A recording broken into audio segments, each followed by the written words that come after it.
எத்தனையோ கோவில் உண்டு, எத்தனையோ சாமி உண்டு.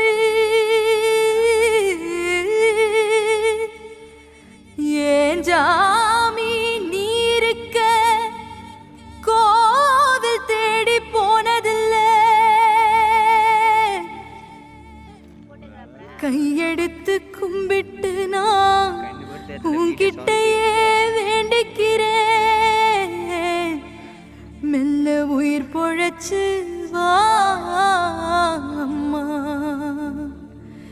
ஏன் அம்மா எழுந்திருச்சு வாம்மா. மனசு பதறுதம்மா, செல்லம்மா செல்லம்மா வா அம்மா.